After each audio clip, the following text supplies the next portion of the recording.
अगर आप चाहती हैं कि आपका होने वाला बच्चा बेइंतहा ज़हीन हो, उसका बहुत जो है आईक्यू लेवल हाई हो और वो अपने सारे जो है एज फेलो से पढ़ाई में और जीनियसनेस में आगे हो, तो ये वीडियो आपके लिए है। मैं हूँ डॉक्टर सादिया मुमताज़ और आप देख रहे हैं गायनी टॉक्स। बच्चे की ज़हानत बहुत ज़्यादा इस चीज़ पर डिपेंड करती है कि ड्यूरिंग योर प्रेग्नेंट लाइफ आपने अपनी प्रेगनेंसी कैसे गुजारी। उसमें कुछ फैक्टर्स हैं जिसमें आपकी मेडिसिन आती है, आपकी डाइट आती है, आपके इर्द-गिर्द का माहौल आता है और आपकी लाइफ़स्टाइल मॉडिफ़िकेशन आती है। अगर हम अपना सबसे पहले point medical point of view से देखें तो हम हमेशा even me as a gynaecologist I would love this कि मेरी पेशेंट जो है प्रेग्नेंट होने से पहले ही फॉलिक एसिड लेती हूँ। हमें this sounds like music to my ears जब मुझे पेशेंट आती हैं और वो मुझे बताती हैं कि जी डॉक्टर साहिबा मेरा टेस्ट पॉजिटिव आया है और मैं पहले से फॉलिक एसिड ले रही हूँ। ये फॉलिक एसिड लेना क्यों ज़रूरी है? क्योंकि फॉलिक एसिड आपके बच्चे की ज़हनी और जिस्मानी नशो-नुमा के लिए बहुत ज़रूरी है। न्यूरल ट्यूब डिफेक्ट से बहुत अच्छी तरह से बचाता है। वो बच्चे जिनमें वो ख़वातीन जिनमें फॉलिक एसिड की डेफ़िशिएंसी होती है, उनके बच्चों का आईक्यू बहुत लो होता है, वो ज़हीन नहीं होते और कई दफ़ा उनको दिमागी बीमारियाँ होती हैं और कई दफ़ा उनकी जो रीढ़ की हड्डी में ब्रेन का पार्ट होता है, उसमें भी प्रॉब्लम्स आती हैं।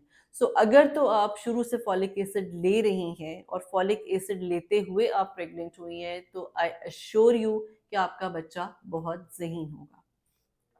सिमिलरली ड्यूरिंग योर प्रेगनेंसी जैसे-जैसे आपकी प्रेगनेंसी जो है वो प्रोग्रेस करती है, जैसे फर्स्ट ट्राइमेस्टर में हम सिर्फ फॉलिक एसिड देते हैं, लेकिन सेकंड और थर्ड ट्राइमेस्टर में आयरन दिया जाता है, मैग्नीशियम दिया जाता है, कैल्शियम दिया जाता है, मल्टीविटामिन्स जो है B6, B12, B9 ये सब दिए जाते हैं। ये सब आपके बच्चे की ज़हनी नशो-नुमा के लिए बेहद ज़रूरी है। अगर माँ को एनीमिया होगा, अगर माँ की एचबी लो होगी, आयरन लेवल लो होगा, तो डेफ़िनेटली बच्चे तक पहुँचने वाला खून जो है, उसमें ऑक्सीजन की कमी होगी। हीमोग्लोबिन का सबसे बड़ा फ़ंक्शन ये होता है, जो एचबी है, उसका सबसे बड़ा फ़ंक्शन ये होता है कि it has an oxygen carrying capacity. ये आपकी बॉडी से ऑक्सीजन जो है, वो बच्चे तक लेकर जाती है। सो अगर आपकी अपनी ही एचबी कम होगी, तो बच्चे तक ऑक्सीजन कम जाएगी और अगर बच्चे में ऑक्सीजन कम जाएगी तो उसका ब्रेन जो है वो प्रॉपर्ली डेवलप नहीं करेगा, वो प्रॉपर्ली नरिश नहीं करेगा। सो आपको जो मेडिसिन्स दी जाती हैं, जो आपको विटामिन्स और टॉनिक्स दिए जाते हैं, वो आपके साथ-साथ आपके बच्चे की ज़हनी, जिस्मानी नशो-नुमा के लिए और उसकी ज़हानत के लिए बेहद ज़रूरी है। विटामिन डी जो है थ्रू आउट प्रेगनेंसी आपने ज़रूर लेना होता है क्योंकि वो ना सिर्फ आपके जो बच्चा है उसकी हड्डियों को मजबूत रखता है बल्कि पट्ठों को भी मजबूत करता है। और ये एक बहुत बड़ी मिसकंसेप्शन है कि पट्ठों का या हड्डियों का बच्चे की जहानत से कोई ताल्लुक नहीं। हमारी बॉडी पट्ठों से ही बनी है। पट्ठे यानी मसल्स, फाइबर्स, बोन्स इन सब से बनी है। सो हमारे दिमाग में भी फाइबर्स होते हैं, हमारे दिमाग में भी मस्कुलर टिश्यू होता है जिसका उतना ही एक्टिव और उतना ही हेल्दी होना ज़रूरी है जितना कि बॉडी के बाकी टिश्यूज़ का। सो ये तो हो गई मेडिकेशन।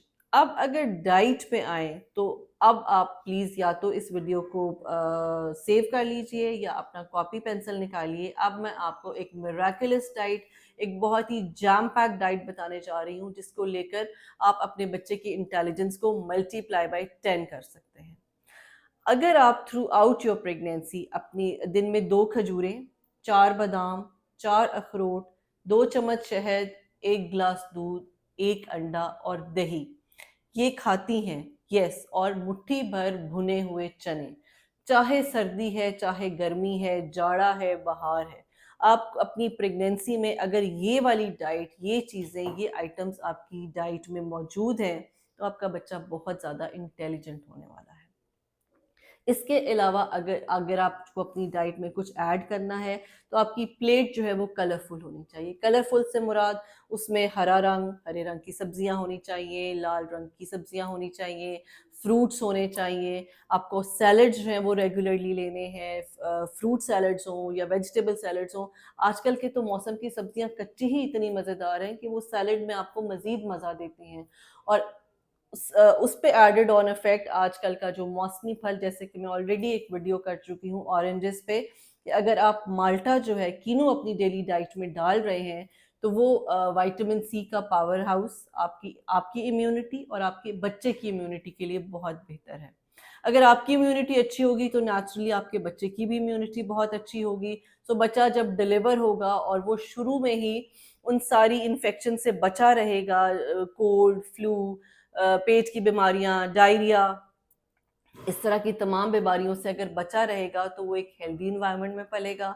जब स्कूल जाएगा तो कम से कम छुट्टियाँ करेगा और जितना स्कूल जाएगा तो ऑब्वियसली उतनी ही ज़्यादा उसकी पढ़ाई बेहतर होगी और उसकी इंटेलेक्ट जो है वो बेहतर होगा। इसके अलावा कुछ बहुत मैजिकल टिप्स हैं जो मैं आपको देने जा रही हूँ। ड्यूरिंग प्रेगनेंसी अगर आप पज़ल सॉल्व करती हैं, आप अपने मोबाइल पे स्क्रैबल जो है गेम वो डाउनलोड करिए, वर्ड्स मेकिंग करें अल्फ़ाबेट से, तो ये आपकी जो मेंटल एक्टिविटी है, इंटेलेक्चुअलिटी है, ये आपके बच्चे में ट्रांसफ़र होगी। जापान में जब भी ख़वातीन जो हैं, जो भी ख़वातीन प्रेग्नेंट होती हैं, तो उनके एंटीनेटल जो पीरियड है उसमें उनको ये एक्सरसाइजेस कराई जाती हैं, उनको मैथ्स के क्वेश्चन सॉल्व कराए जाते हैं। बल्कि मैं तो अपने पेशेंट से कई दफ़ा कहती हूँ कि आप ड्यूरिंग प्रेगनेंसी जो है टेबल्स, मैथ्स के टेबल्स जो हैं वो ऊंचे ऊंचे बोला करें।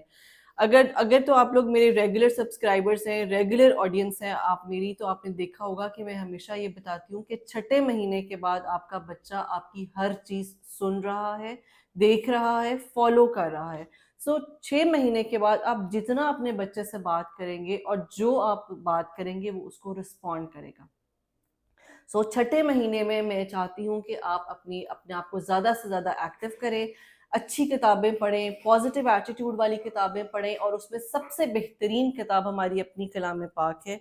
आप ज़्यादा से ज़्यादा कुरान शरीफ का जो है वो तिलावत कीजिए ड्यूरिंग योर प्रेगनेंसी, अपने पेट पे हाथ रख के कुरान की सूरतें पढ़ें। ट्रस्ट मी, ये बहुत ही मैजिकल टिप है जो कि आपके बच्चे के इंटेलेक्ट को बहुत बेहतर बनाएगा। बल्कि हज़रत मूसा की दुआ है, रब्बि इश्रह ली सदरी व यस्सिर ली अमरी वहलुल उक़दतम मिन लिसानी यफ़क़हू क़ौली। इस आयत को अगर आप 3 से 4 दफ़ा डेली पढ़ेंगे और अपने पेट पे फूंक मारेंगे तो आपके बच्चे का इंटेलिजेंस बहुत ज़्यादा होगी। एक और चीज़ जो कि बहुत इम्पॉर्टेंट है एक बच्चे की हेल्दी ब्रेन डेवलपमेंट के लिए, वो है आपके घर का माहौल। मैं हमेशा अपने जो प्रेग्नेंट पेशेंट्स हैं उनकी फैमिली से कहती हूँ कि ये खातून आपकी एक जनरेशन को स्टेप अप कर रही हैं। सो प्लीज़ उनको बहुत अच्छा, पीसफुल और टेंशन फ्री माहौल दें। उनको उनकी जो ख्वाहिशात हैं उनको पूरा करें। जिस तरह से वो अपना ये टाइम गुज़ारना चाहती हैं वो उनको गुज़ारने दें। उनको एक्स्ट्रा एडेड ऑन स्ट्रेसेस जो है वो ना तो फिज़िकली ना ही इमोशनली दें। हस्बैंड का बहुत ज़्यादा रोल होता है अपने होने वाले बच्चे की जेनेटिक्स में, उसकी फ़िज़िकल बिहेवियर में और उसकी इंटेलिजेंस में। सो एज़ अ कपल मैं एडवाइस करती हूँ कि छठे महीने के बाद आप दोनों अपने होने वाले बच्चे से ज़रूर बात किया करें, उसको काउंसल किया करें, उसको चीज़ें बताया करें, उसे पोएम सुनाया करें, उसके साथ जो है कुछ हेल्दी ब्रेन एक्टिविटी ज़रूर किया करें। सो अगर आप इन सब चीज़ों को फ़ॉलो करेंगे तो डेफ़िनिटली आपके बच्चे का आईक्यू जो है वो बहुत अच्छा होगा।